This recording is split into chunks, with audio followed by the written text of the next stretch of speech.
Now with the mic on, I want to say again, you can donate to the Bincrafters by going to the top link. We already have a couple of really good sponsors. JFrog was one of our first sponsors. They sponsored all of our CI expenses.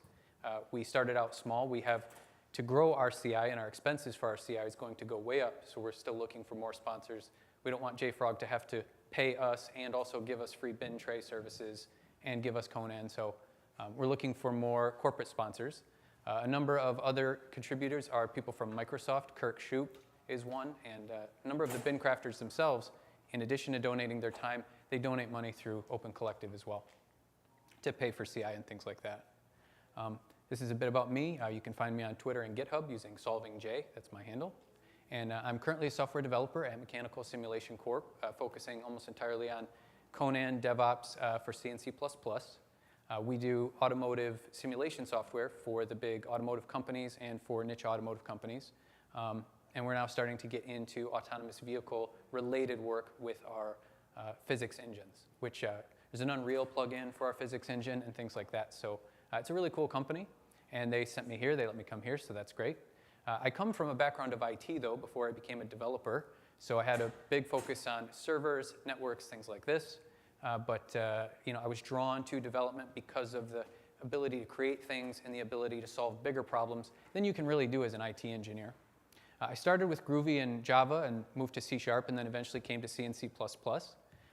And I'm active in a number of local community meetups, the Java meetup, the .NET. I also help organize the C++ meetup in Ann Arbor, Michigan, which is where U of M is and where I live.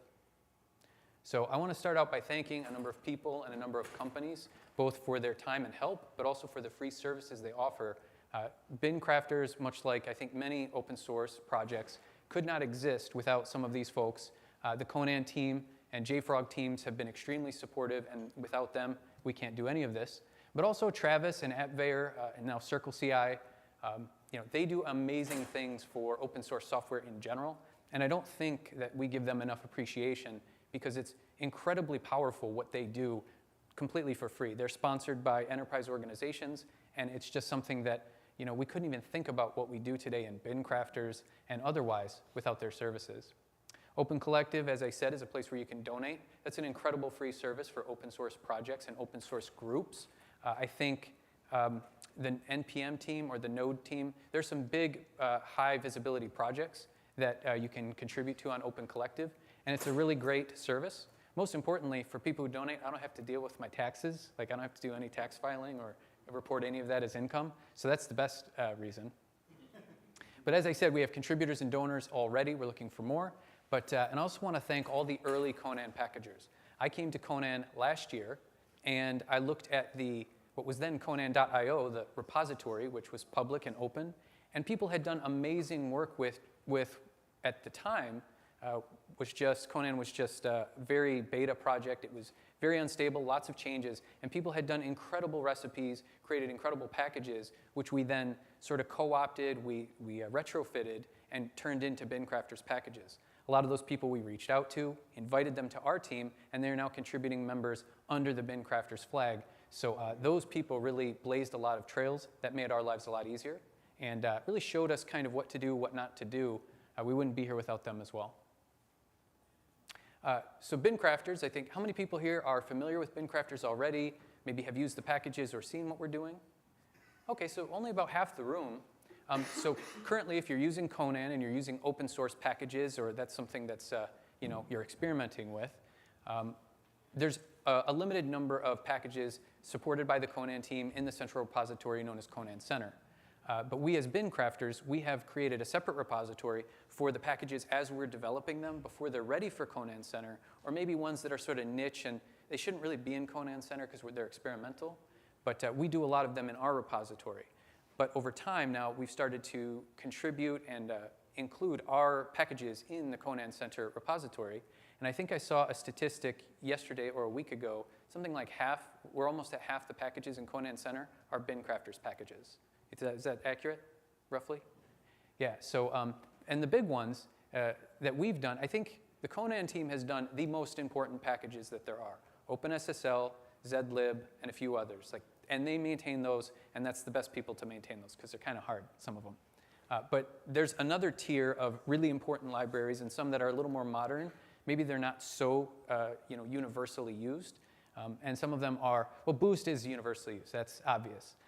And the Boost package that's in Conan Center is also maintained by the Conan team.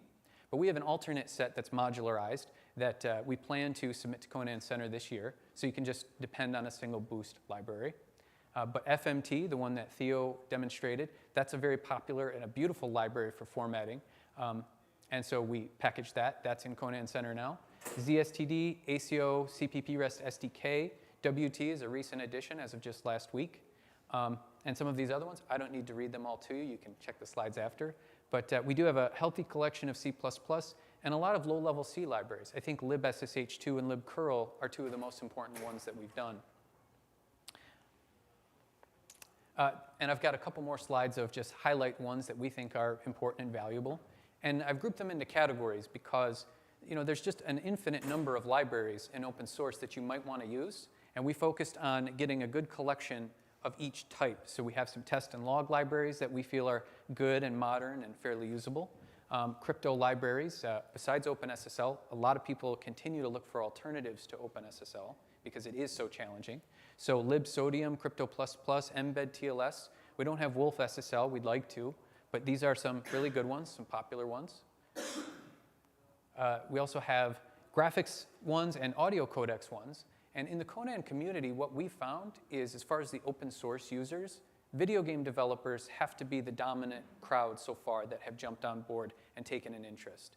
Additionally, you have media providers like people who use FFmpeg a lot, do streaming audio and video. And so we had just huge outcry and adoption of these packages. Even though I don't use them myself, they seem to be extremely popular and useful. And all the major audio formats are here as well. So yeah, a good collection of different types. Theo showed a good demonstration of the value of build requires for the NDK installer. Here we have a number of other installers for tools that are needed during build as a build requirement. So Bazel, if you're building a library which uses the Bazel build system, you can do that. We make it trivial for you to build with that. Also, we submitted the subsystem of SIGWIN and MSys2. I think those are both in Conan Center now. And those were pretty important for a lot of use cases. So yeah, I think it's a good collection. Now talk a little bit about how Bincrafters got started. I have to admit that I feel like Bincrafters kind of got started as a mistake, as like a bad decision. So I was working on a startup, and I had a whole bunch of work to do in C and C++, and I needed to use some open source libraries. And I wanted to use them, and I had learned about Conan, and I said, okay, let's use a modern strategy for getting these dependencies in. And then I kind of got swept up in how awesome Conan was, how great it was at what it did, but how underutilized and underappreciated it was. So I kind of just ignored the work that I had to do, even though Boost was the big one that I needed, but I couldn't get Luis's to work. So I said, this really is too big. I don't like the way it is. It seems to go against the grain and the theory of Conan as a dependency manager with like proper dependency tree. And I said, you know what? I think we can do something way cool. Just like Theo said, like it's great to be a mad scientist. Well, I got in the mad scientist mode, and I said, let's do something that even the Boost teams and like a lot of the guys in Boost were like, no, you can't really do that. It doesn't work that way. Don't do that. And I was like, oh, I'm going to do that then, because you said don't. So we did it. So I reached out. There was kind of a fortunate confluence of forces that enabled us to do the Boost, which was our first big package and our first significant investment of time into Boost. So I noticed that Conan had recently been acquired by JFrog, and I had been a Bintray customer before. I was familiar with JFrog, great company, going places, and to see them swept up, see Conan swept up in the JFrog company, and to get that backing, that gave me a lot of confidence in Conan as a platform. To be honest, without that, I don't know if I would have had such confidence and taken such a risk. So it was a big visibility boost for me. And they were so busy with the 1.0 release, swampUP, that they weren't able to. It was, I think, in the middle of last year where they had stopped. Conan Center was just now created. They had locked the old Conan.io for changes, and we weren't seeing any new packages for several months. They were super busy. And through chatting with them, I completely sympathized with their situation. And I said, well, you guys are too busy to do it. I'll try to do it. And I noticed there were a few people in, we had this idealistic view that I don't care if boost ACO depends on 30 other boost things, and so generally you're going to get all of boost if you want to use boost ACO. If I want boost system, I only want boost system. And so we went, even though they said, that's not how we distribute boost, it's not supported, don't do that, we wanted to do it anyway. We wanted to demonstrate a complex dependency tree within Conan, because pretty much within Conan, there would be like packages with 3 or 4 dependencies, and that would be it. And they wouldn't go transitive most times. Like there were a few cases of but if you go to Maven or NPM or Python or NuGet, the dependency trees are extensive. And that's kind of the open source community packaging system we want, is we want to say, we have these abilities to use some library and not care about all of the complex things that it needs to work.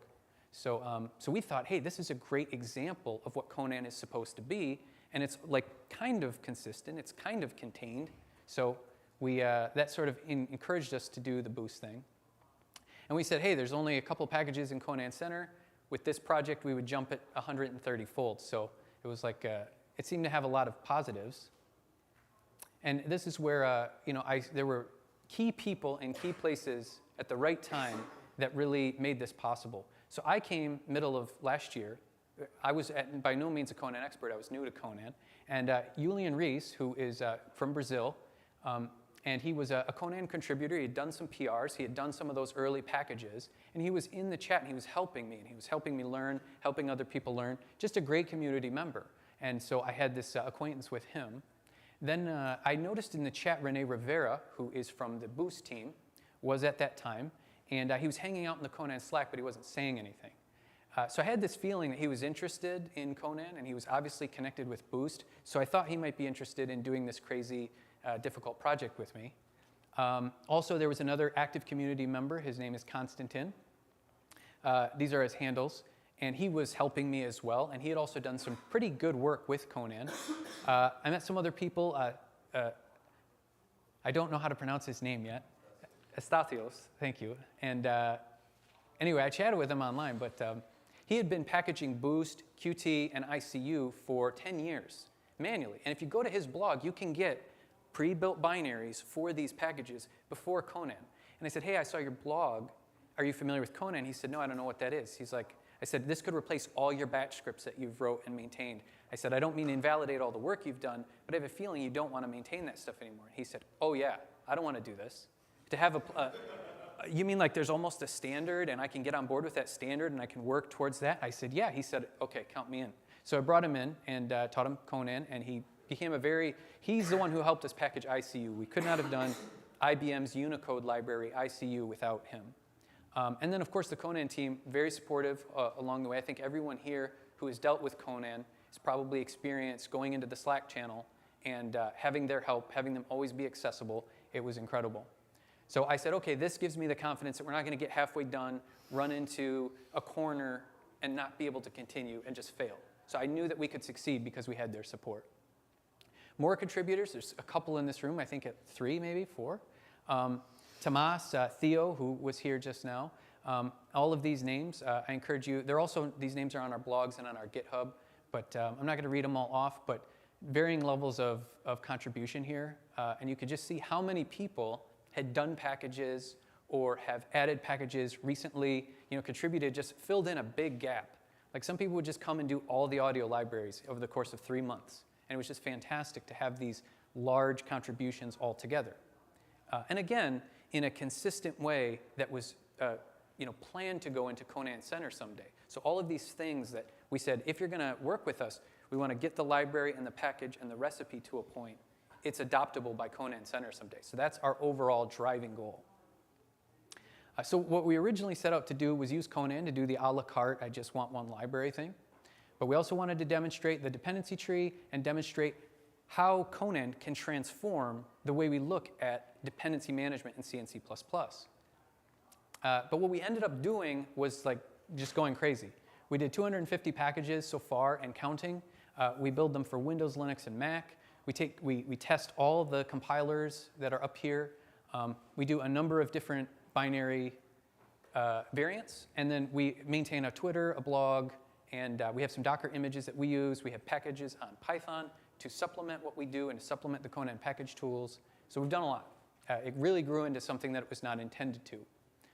But beyond the statistics, we definitely feel and have noticed that we've made a big impact as far as bringing people in and increasing awareness about Conan and sort of helping that conversation get some hype, because it's happened on Twitter. The Conan Twitter is a good one, and their blog is also good when they have time to post. But when they don't have time to post, usually we have a post, and it's good to have multiple sources.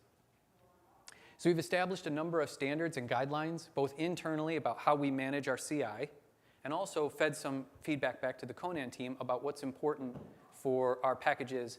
We needed a way to manage the C++ version. The glibc library dependency is a sticking point. So we had to figure some stuff out, and we work with the Conan team, I think, in a good way. So we had this tight feedback loop. Since then, we've submitted a number of feature PRs for Conan and Conan package tools. We've gotten the sponsorship. We've written a lot of blog posts, maintained separate documentation about, this is the Conan documentation, and then we are like a supplemental additional read. Yep, I'm going to skip that one for time. But so we did all this, and we got to a point where we kind of have done a lot of packages. Packages are starting to get into Conan Center now. The community is growing. And so what actually happened is I got a job, like a paying job. So I wasn't like not doing my startup and doing Conan all the time. So now I had a lot less time to devote to Bincrafters. This is like 2 or 3 months ago. So we said, you know what, we have to keep this going. But it was important for us to figure out why, and we have a few reasons here. Number one is when you look out in the open source world of C and C++, builds aren't getting easier.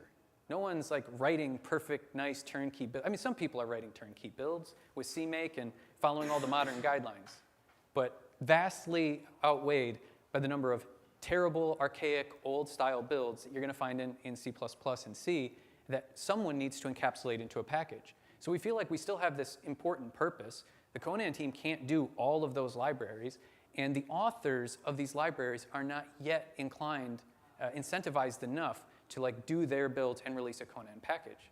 A lot of these people are getting begged to do a Debian package and a Red Hat package, and also maintain a package on Brew. And now Conan is yet another package manager that library authors would have to do. So, and then they have to learn Conan, and they're never going to get up to speed to the level that the Bincrafters team is with the tool. It might take us an hour or 3 hours to do a moderately complex build and package. It would take the author a week to learn all of Conan and then get it working, and then it would probably not be right. So it just seems like we still have this important purpose to tackle a lot of the complex builds that are still out there. Envoy is a project that I think is a poster child for how complex builds are and how they look. And they even wrote a wonderful blog post about their dependency management strategy with Bazel.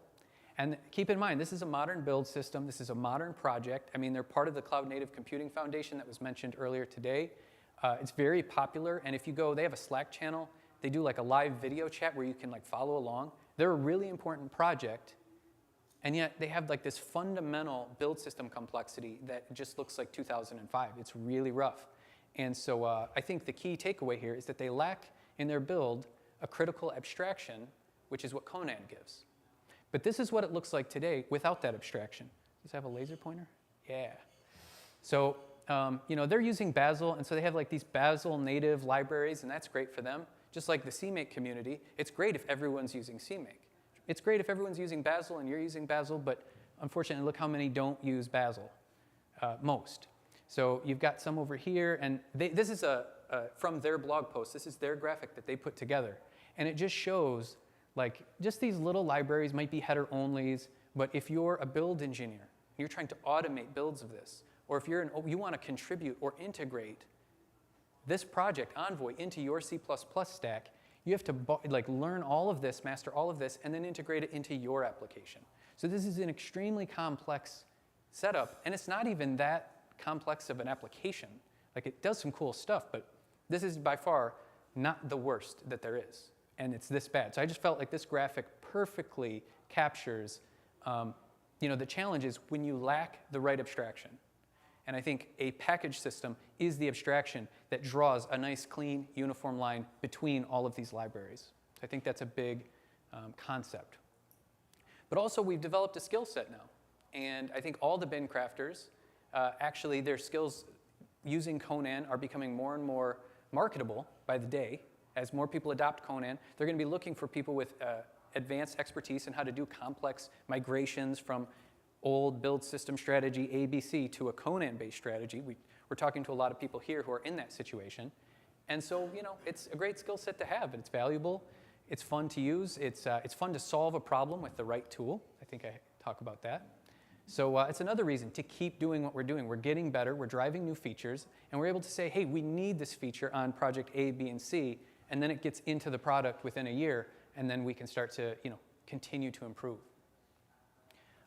Also, it's forced us to learn new things. And if you're wearing the mad scientist hat and you are learning a bunch of new weird skills along the way, that's usually a good sign.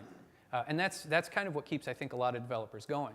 So it's forced us through levels of understanding as well. If you're good at C++ and you're good at writing code and algorithms and all of the things that C++ is, that's great. But C++ a lot of times is dominated by the build system complexity. Like you spend 4 hours doing an algorithm, 4 hours doing C and C++, and you can spend days doing a build, like getting your build to work with another build system. So it's taken us through like kind of mastering that part of the craft, understanding compilers, the differences, strategies for dealing with those, and of course the general topic of dependency management. Things like dealing with circular dependencies that you might find. Things like dealing with optional dependencies. So, you gain, as you work with Conan, you get new perspectives on this, and you have those aha moments several times over, and it just makes you want to keep going. Also, we're using the libraries we've packaged, and that's great. You always need to move on to new libraries at some point over the course of a year in a project. You're trying a new JSON parser, you're trying a new XML parser, and every time we need one, it's great now that we have a place to go create a package, enter it into a community, have it supported by multiple people, not just you, and then have a lot of different ways to get feedback. Several people are using it not just for open source, because how many of us get paid by open source? Probably none. Maybe only a few now.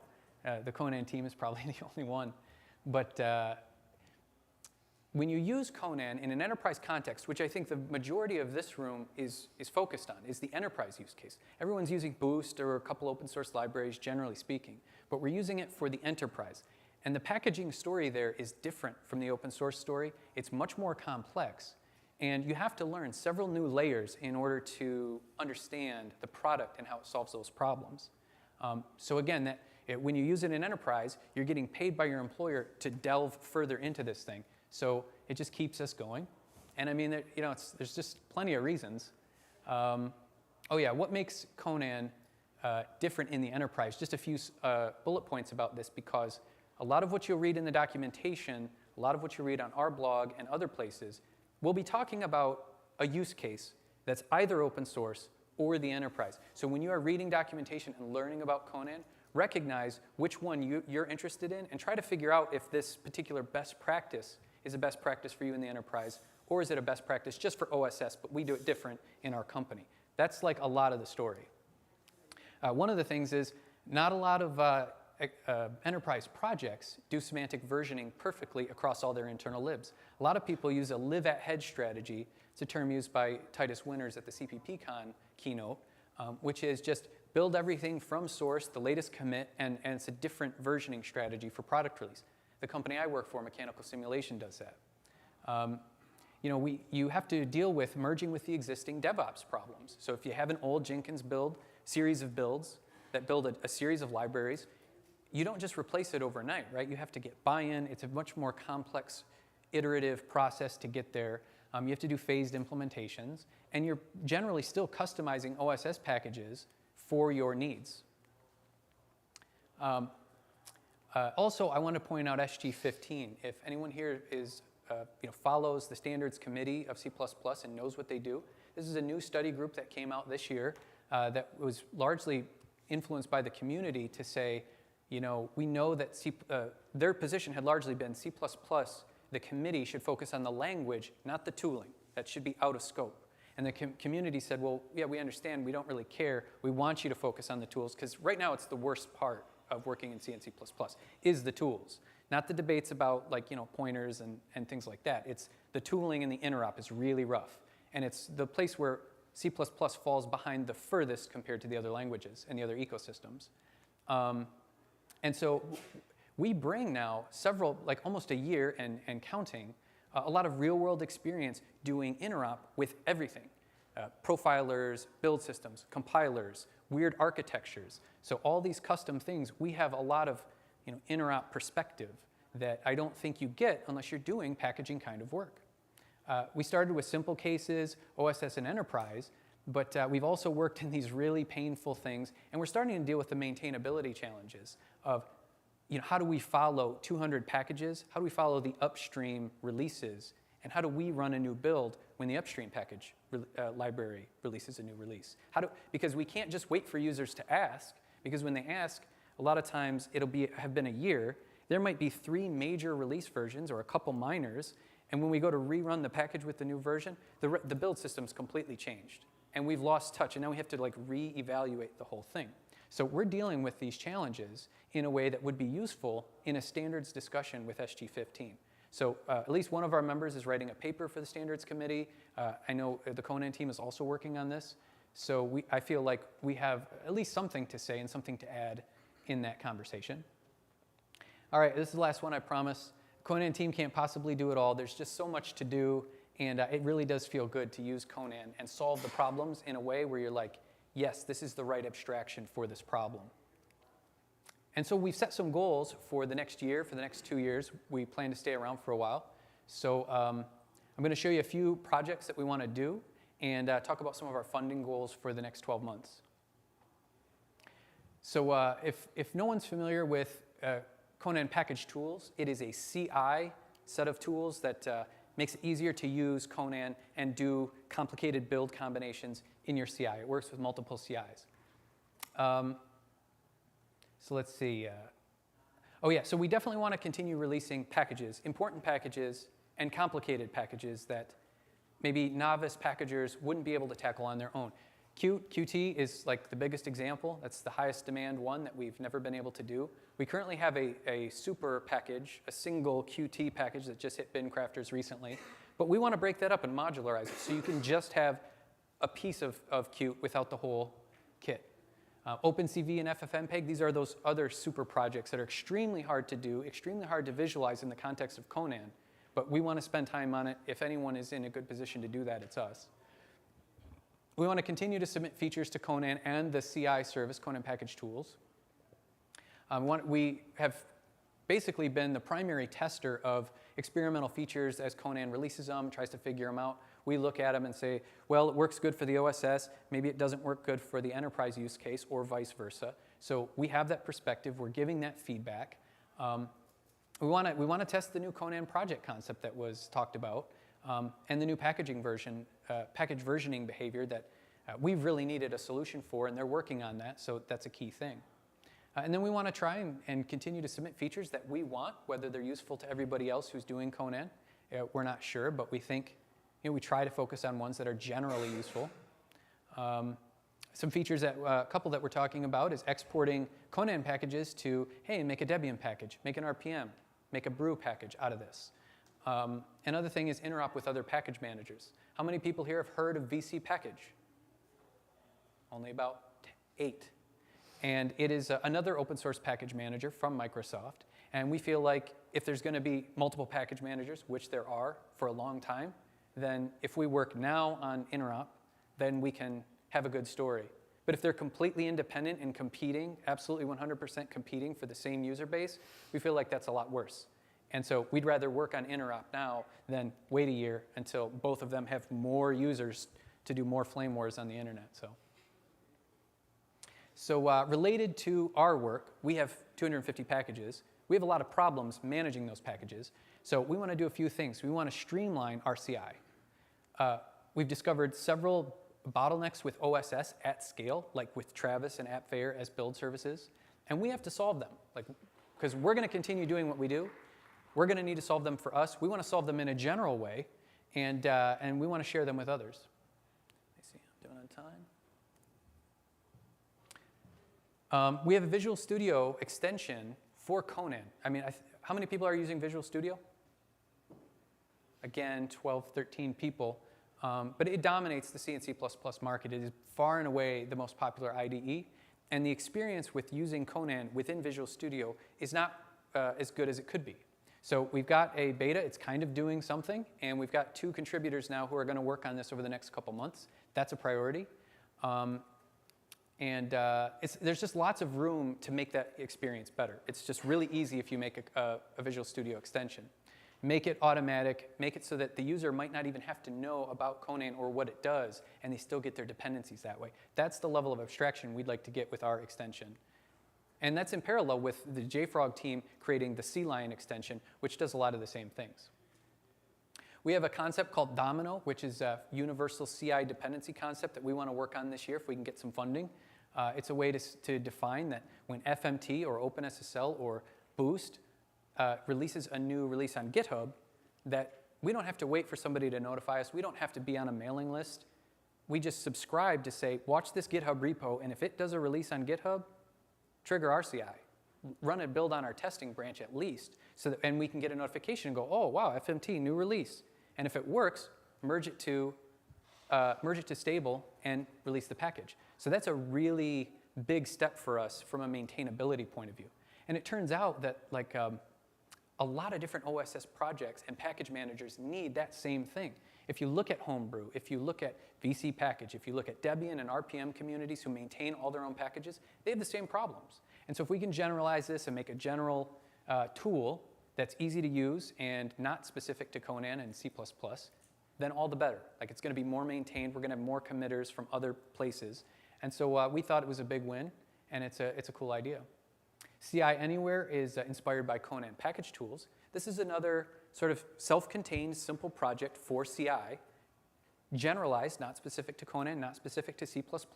We're going to use it for those things, but we also want to make it so that Java, .NET, Python developers can take advantage of the same thing, which is being able to switch between CI providers and not having to reinvent all of your CI configuration. A lot of the CI configuration across all these providers is really kind of generic, simple functionality. Run Docker, mount this directory, extract the artifacts when we're done. That's something that every CI implementer writes themselves in a proprietary way. Conan Package Tools has shown us that it can be done in a vendor-agnostic way without waiting for or requiring your CI provider to release the feature first class and write a bunch of custom configuration for that proprietary piece. We can do it in a generic way. We've got really good proof of concept, and we've got some good ideas around it. So we want to do some cool things there. That's another one on the roadmap. We have to move our current CI from AppVeyor and Travis to Jenkins on Mac Stadium. We kind of need to. And we also have to run our own Artifactory server. In order to do this, we have to run our own VMs. Currently, we're like serverless, and that's beautiful. But we are extremely abusive to Travis and AppVeyor. And we tried Circle CI, and we just no way, because we just beat them up too bad. Because what we do in Conan is large binaries, lots of them, transferring them from bin tray to the CI service. Then when we're done, we transfer the artifact back. And then we do that a bunch of times. When we talk about Boost, when Boost does a new release, we do it like 130 times, like in a week. And we have to wait. And then we're talking about Qt and FFmpeg. It's going to get worse. So Mac Stadium is the only way that we can have Mac, Linux, and Windows builds all under one roof, unfortunately. Like Azure, AWS, nobody does Mac hosting except for Mac Stadium. TFS, Travis CI, they back end to Mac Stadium. The Conan team uses Mac Stadium. So we're going to need Mac Stadium also. Unfortunately, it's super expensive, but it's what we got to do. Because here's our load. Let me just put it in perspective. When you're using Conan package tools and you're trying to build OSS packages, you need to build a lot of variants so you can cover most of the audience, most of the users. So that means on Windows, the defaults for Conan package tools, and the defaults we use, is to build 72 Windows builds, 48 Linux builds, and 12 Mac OS builds. Now, so you don't have to think too much. It's like a lot of builds. It's like 1,000 builds. It's actually 132, to be specific. So we do 132 builds for every library. And if it's a binary library, like a significant one that has a little bit of size to it, that's a lot of pull and a lot of push to bin tray. We also have, during those builds, the Linux builds, we're pulling Docker images. Now, I think they're cached, but I don't really know. It's not my problem, actually, but I don't like it. And if it was all hosted in one VM cluster in Mac Stadium, none of that pull and push is happening over the WAN. It's just a much more efficient story. So we'd like to do that, and it'll go a lot faster. So again, what we're doing is just, it's really mean to them. And Travis has issues at certain loads. They have limits on their Mac builds, and we are certainly contributing to the problem. That's a fact. So we want to like alleviate that pressure. So that's some of these reasons are why we're seeking funding. We want to work on these projects. We want to have better CI, faster CI. And in order to do that, we're talking to the guys from the PIPA team, the Python packaging team, and they have 2 full-time committers that are sponsored entirely 100% by Mozilla grants. And in their chat room, I was talking to them, and they said, here's 3 other grant programs that you could qualify for as Bincrafters. And we looked at some of them, and we're kind of qualified for some of them. But they said, actually, you'll probably get it because they're largely undersubscribed. Like they have so much money allocated, and they only give out 60% because only 60%, only a small number of projects apply for that money. So they said, you should do it because there's money out there that no one's taking advantage of. So we're looking for more grant programs. So if anyone knows any grant programs, please do reach out to us, let us know. Mozilla tries to give money to projects that further their own goals. They're very explicit about that. They say, we use Python internally extensively. We think the Python packaging system is awful, and we want to see it get better. Here's some money, go fix it. We don't know that they use Conan. I looked on their open source. They have a couple of C and C++ projects, but I don't know that they would give us money. But so again, we're looking for that kind of sponsorship. For even just a year or 2 years, it would be a great thing. The first thing we would probably work on is this CI abstraction, but also we would continue to work on packages like Qt and other things. And we also have at least one Bincrafter, one of our best Bincrafters, who has agreed to work full-time on it if we can establish such funding. So we are ready to go if we get the funding. And in closing, I want to just reiterate something I mentioned a few times, which is a deeper perspective on Conan and what we're doing in Bincrafters for the OSS community and what you in the enterprise will be doing when you use Conan to package your libraries.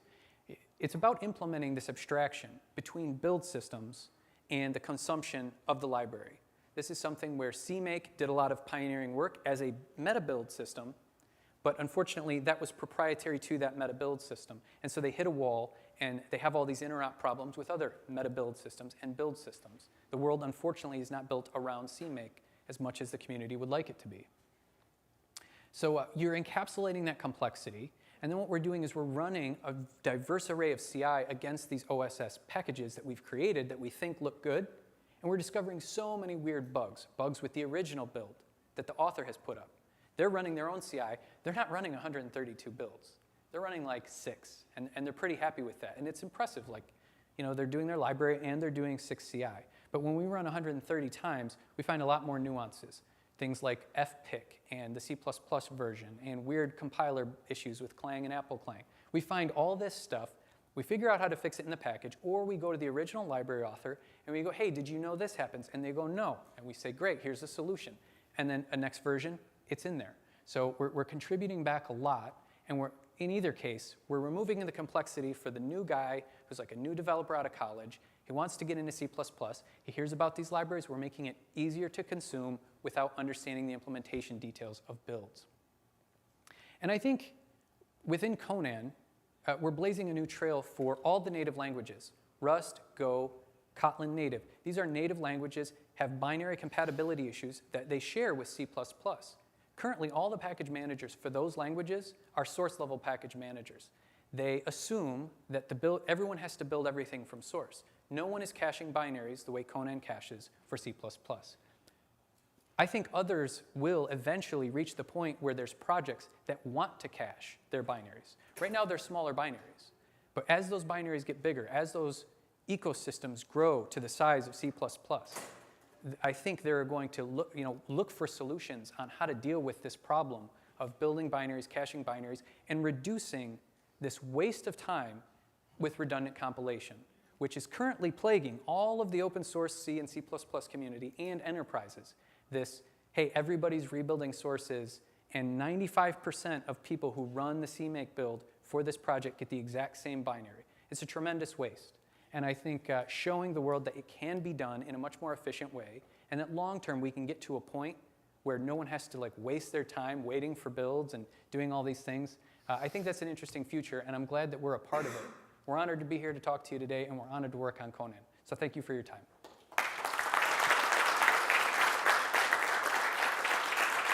Oh. Thank you all. Before we get to questions, I want to point out a few things. Again, our blog, our docs. This is the link to the Envoy thing. I really think if you're interested in builds and complexity, understanding the problems, the author did a great blog post. But also, if you haven't seen, in FOSDEM, there was a DevOps room, a package management room. This guy, Kenneth Host, he has a YouTube video of his talk. It's called How to Make Package Managers Cry. And it largely describes our life in Bincrafters, and maybe some of your lives too. It's a hilarious video. It went viral. It's got a lot of tweets. So I want to recommend that you check it out. So are there any questions before we take a break? Yes, sir. Have you approached any of like the open source project maintainers about just integrating yourself directly into their projects? Yes. Yes, that was originally the vision and the approach. That's a great question. There are a few challenges with that. We had a few who took it up. Catch Phil Nash from JetBrains, his testing framework, he was like, yeah, he was supportive. Eric Niebler maintains the Range v3 Conan package on his own accord. So that's a huge library with huge visibility. So there are some who have adopted it. But when you ask a third party or an open source library to use Conan in its project, it only makes sense if they're also getting all of their dependencies for their build system that way. And we can't necessarily say that all their dependencies are going to be available as Conan packages. And you're also saying, much like in the enterprise, you have this buy-in issue of, you're asking me to take a huge risk to change my entire project to use what's still a burgeoning open source project, an open source package manager. When there's 5 other package managers out there, it's a big ask. So a lot of them were like, no, not yet. You know, I'll be happy to like promote the packages that Bincrafters create, and they've done that. Several people have retweeted our stuff and say, if you want to get my library, get it from Bincrafters. I checked it out. But that's as far as really we want to go. Some of our members were like aggressively asking, hey, you should do a Conan package. And we got bad feedback on that. They said, hey, leave people alone. Let it Conan grow. Let Conan Center get 300-400 packages, common dependencies. And then it makes sense for an open source library to get everything from there, maybe. So great question. It's a big topic. It's a big topic. Yes, sir. Do you plan to support Android, iOS, Emscripted, and stuff as packages as well? Instead of 132, we have 200 or even more? Right, great question. We did have to draw a line, and we feel like we went way over that line already, and we're like, wow, we're doing 132 each time. So we actually got approached. There's a project for building for ARM v8. They have a CI service that's in like beta, and through someone we knew, like he gave us some of the CI resources and said, hey, you can do your Bincrafters work on ARM. So now we could build all our packages for the ARM v8 and have them go to Bintray, and that would be another dimension. But we found that one, and in a general case, we decided that the rest of them, like, we can't really go that far. What we can do is try to make sure all of our recipes, if you do build all or build this library, that the base recipe is good enough and robust enough to handle most cases, and we hope that it succeeds more often than not.